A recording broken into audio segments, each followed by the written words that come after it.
Alright guys, now we're going to get into the part 2 of this video where it breaks down really where the Christianity gets into this, because I was talking about the war at first, you feel me? Like I said, everyone was gathered and scattered all over the place. So say you just lose a big race war, you didn't know your race war lost, you didn't even know it was going to race war. You were just on your island hunting and gathering with your people, man. I can tell you feel me?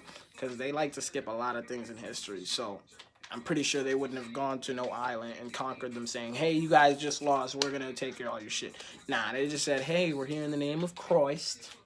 And if you don't like that, we're going to kill you. So, even though they didn't have guns. But you know what I mean.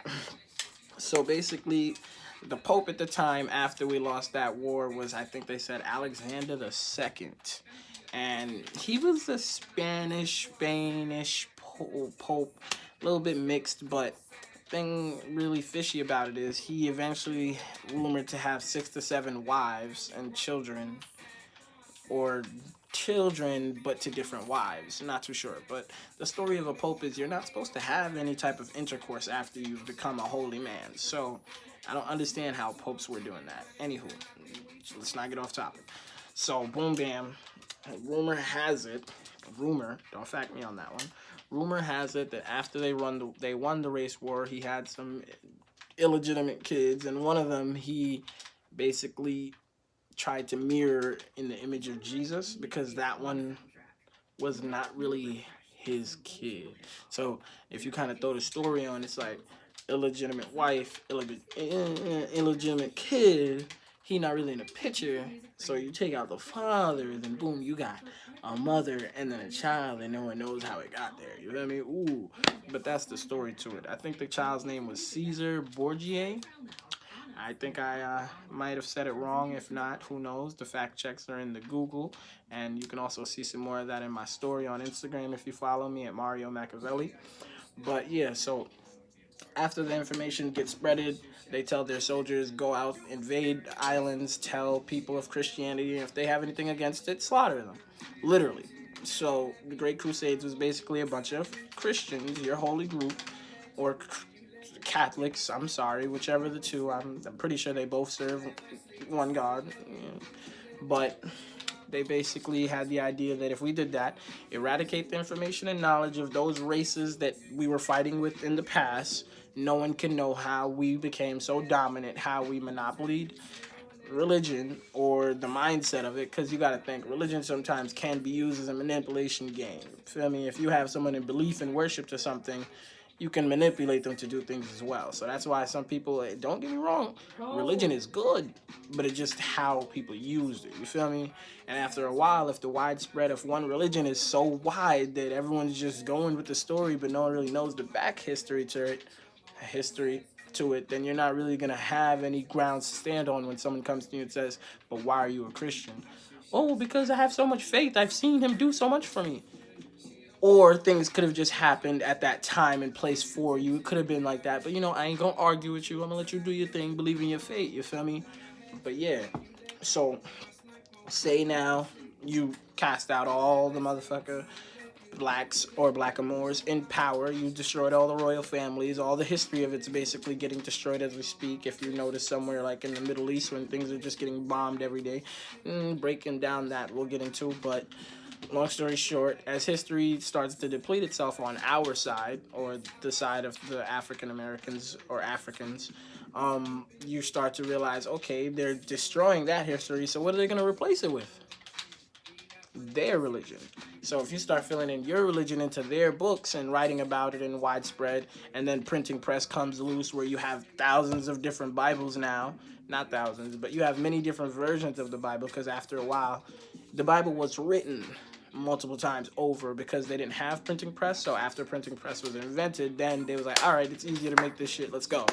You feel me? And then some people, it was like, well, I mean, if all these niggas is believing what's written in this book, if I write a little something about me in this book, it's lit. And then I got the printing press now, I could just spread my belief too.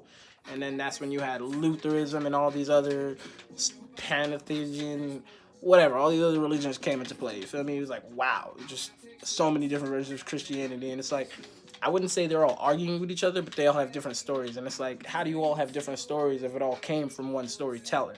The Bible. Whatever. Anywho. So long story short, you got to think about it like this. Now you're having the slave trade because, you basically just captured most of those people from their islands. You're taking them. You're not replenishing anything. You're just kidnapping. And if you can't take it, like a strong male or a young child male or a woman child, you kill it. You feel me? So if it's not useful to you, that's what they did. Slaughtered. A lot of slaughtering. A lot. A lot. A lot. But long story short, so after the slaughtering goes down, they bring you back around 4.8 or 4.4 million. I'm not too sure on the accurate number, but that was the amount of Africans or enslaved people that probably died on their way over to America on that big old boat they tell you about in history class, social studies, whatever, the Great Crusade or something like that.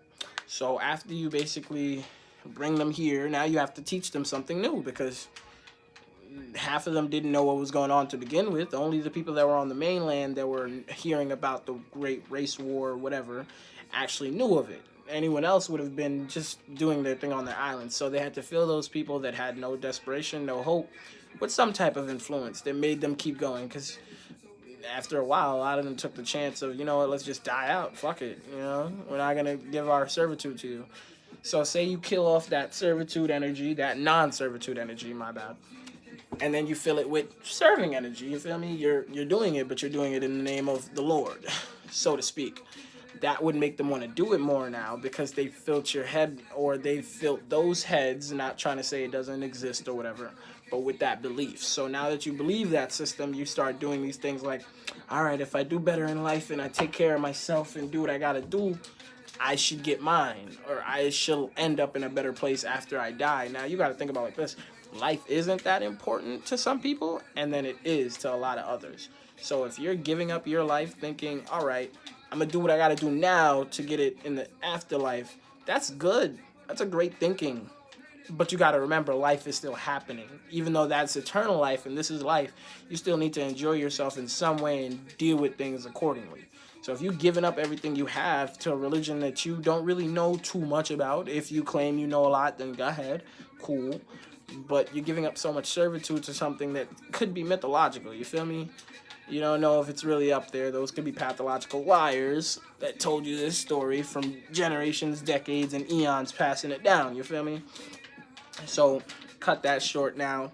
You have a lot of Africans or African Americans that were enslaved telling the story of Christianity, and then they run with it. And where do they run with it to? Well, after a while, you got to put somewhere. You got to build somewhere for you to worship, right? And if they didn't have too much power and land because slavery was still going on, all the churches were made by their masters or whoever was in power, which was Caucasian and whites. I mean, nothing against it at all, but the ones that were corrupt were, and the ones that weren't. I'm not going to, label everybody, but that's how it was. So after a while, you control your church, you control your plantation, whatever. You have them spreading their religion to the other slaves in the big house or not in the big house. Long story short, you're spreading that religion. And without even knowing it, being that the Pope or whoever was really telling everyone to do this and that after the race war ended, they're going to be like, all right, bet. So now that our religion is going out there, one way or another, it's going to come back and it's going to be beneficial because that's the only way they're getting that money in. Or I would say royalties, like a record producer, royalties. Think about it like that. You put it there. You let it go to the world hears it, they like it, now they're purchasing, buying, and you're reaping in the benefits being controlled. So if everyone believes it, everyone's going to be under that hand, and if that hand is in one place, then that one place is going to be the most powerful eventually. And long story short, Europeans, they got a lot of that, so out there, you feel me? Europe was wilding back in that time, you feel me? They was getting a little dirty with a motherfucker, but it is what it is. That's history, or his story. Ooh, ever broke down that word? Nah, I'm fucking with you. Heard about that, though. Anywho, so, yes, so after you start filling people's heads with religion, they start believing in Christ, they start losing their hope and going back to where they came from, because now they're hearing of that place as terrible, trash, rampant, destructive, basically the image of Africa that they would tell people: it's dirty, it's a jungle, it's ravenous, somewhere you wouldn't want to be with your family that's civilized now because you're in America, or you're in a country that has policies and politics and rules. Even though those rules don't support your kind, you're not gonna go back to a jungle because you feel like there's no structural building or society in the jungle. Even though Africa can be built up if we were all to go there and actually put a hand in, if you had that type of resource, you would do that. Feel me? You should do that, because there's a lot of unowned land in Africa, and it's a beautiful place if you were to go. But, they make the idea so widespread that those places are jungle-like. So you're not going to want to go to the jungle if you live in a city, you feel me? Who knows? If you do, then you're a great soul and you found your way. Feel me? Now, the reason for this channel isn't just to tell people stuff. It's to inform. Now, you take the information how you want. Like I said, you can argue with it on your own, or you can comment, or you can, voice your opinion on it. We could get a little debate. Who knows? You might even be able to come up one of these days and we get a little video going back and forth and we just go at it with our facts. Feel me? I'd love to have a Christian up here and we could have a debate on what they call Christianity and what I would consider it. Feel me? Because I'm not going to disprove anyone's religion without letting them get their saying. Feel me? That's unfair. I used to be a Christian and then I grew out of it. So, feel me? So, now that they've had the widespread religion control people and the people no longer want to go back to where they're originally from or where we rooted from, whatever, they're basically going to start building, developing, and helping fund their new home, right? That's what you do when you move somewhere, right? You got to make sure your crib look nice, get you some furniture, get you some heat, make sure your bills is paid, take care of the crib, feel me? That's the U.S. or wherever you were taken at that time. That's your new home. So anything you build, anything you pay for, anything you contribute to, it's funding of that. So say, for example, America. You build it on your back as a slave or whatever. Then they reap the benefits, and then all that money goes back to where it came from. Now think about it. At the time, we were still probably under Great Britain or whatever, and Great Britain's in Europe somewhat, feel me? So that money was going over there to help build their religion, not their religion, I'm sorry, their government, parliament, whatever. And that would lead to basically that country becoming a world power and other countries of their own becoming world powers. Now, the U.S. only teaches its history because after a while, if you start growing globally, they can't control every story, especially if people can look it up themselves via internet. So if you were to go to Germany, Asia, China, they got different religion over there and different history too because they were taught differently. The U.S. has a much weaker system when it comes to education, and you can hear, oh yeah, we're like 4 grades behind compared to Asians and Germans or Russians or whatever. But whose fault is that when you keep tampering with history and you're not teaching kids what they really need to survive in society? You want to teach them basically how to maintain, not how to prosper and overcome. Feel me? You teach a kid get a job. You don't teach him get a job, become the boss, CEO, own it, or make the job. So that's what you do when you're holding back your own people, I guess. Because after a while, we're all African Americans. If you're in America, you're an African American, even though they don't consider Africans to be a race. So I heard that's why they don't want to give people their Wendell, calling. That's why they don't want to give us our reparations, because they technically don't know what to call African Americans or Africans, even though we've already been considered black. They said you can't be black because black isn't a race, but okay, call us where we're from, African. Feel me? But it is what it is. On to the next topic, and that will be part 2 of this video. In the next video, I don't know what the topic might be. Who knows? One of you guys might inspire me. Maybe not, but definitely something coming soon. Who knows? It might even be a skit, something funny, you feel me? All right, guys. Catch you later. Wendell, say bye. Bye, guys.